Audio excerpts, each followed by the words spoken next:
یا اللہ یا کریم یا عظیم یا غفور یا شکور یا ودود.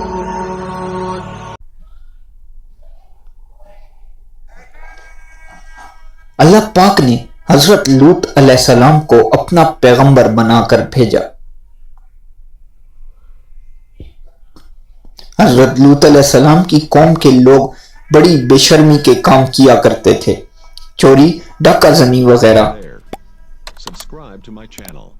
حضرت لوط علیہ السلام نے بار بار سمجھایا کہ تم ایسی بے شرمی کے کام کیوں کرتے ہو جو تم سے پہلے دنیا میں کسی نے نہیں کیے.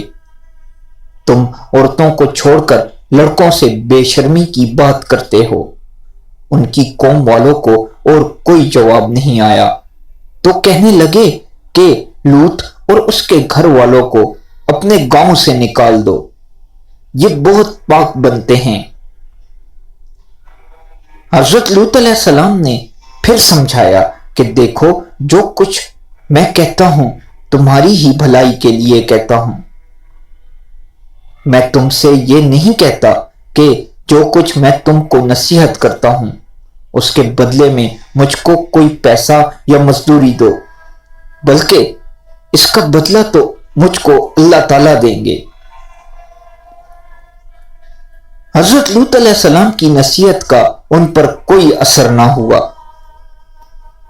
اور کہنے لگے کہ جس عذاب سے تو ہم کو ڈراتا ہے، اگر تو سچا ہے تو ایک دن اس عذاب کو ہم پر لے آ. پھر کیا ہوا؟ آخر خدا کا غضب جوش میں آ گیا.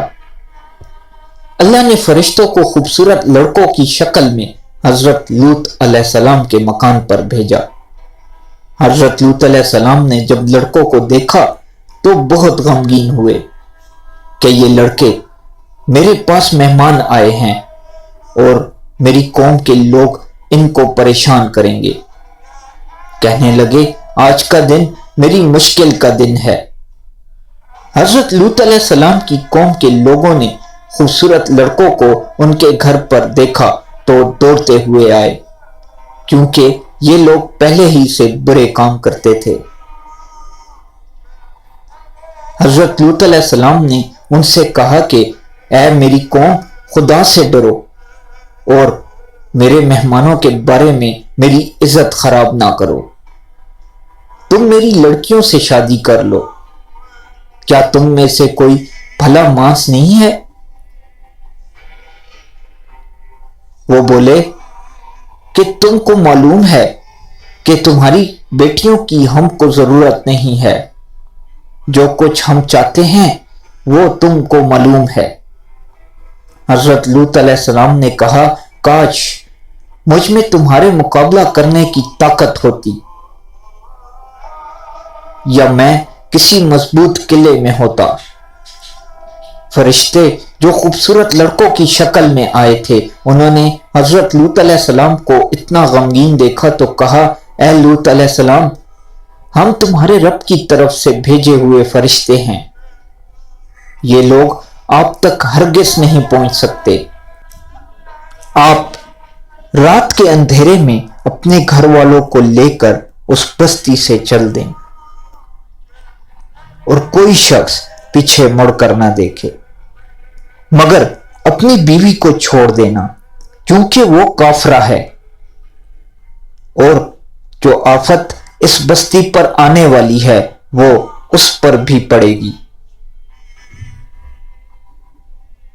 اس بستی پر صبح کے قریب اللہ کا عذاب ہوگا.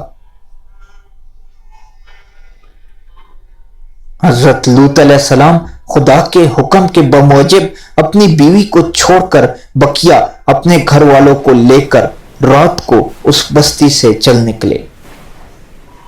صبح کے قریب اللہ میاں کا عذاب آیا اور اس بستی پر پتھر اور کنکروں کی بارش شروع ہوئی. پھر اس بستی کو اٹھا کر الٹا پٹخ دیا اور اسے اوپر نیچے کر دیا، اور وہ بستی جس کے لوگ لڑکوں سے بے شرمی کی باتیں کرتے تھے اور حضرت لوط علیہ السلام کے منع کرنے سے نہیں مانتے تھے، سب فنا ہو گئے۔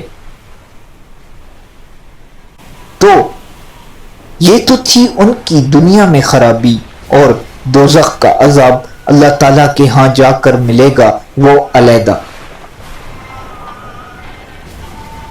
خدا تعالیٰ ہم سب کو ایسی بے شرمی کی باتوں سے محفوظ رکھے کہ جس کی وجہ سے اس قدر سخت عذاب آیا کہ زمین کو بلند کر کے الٹا پلٹ دیا۔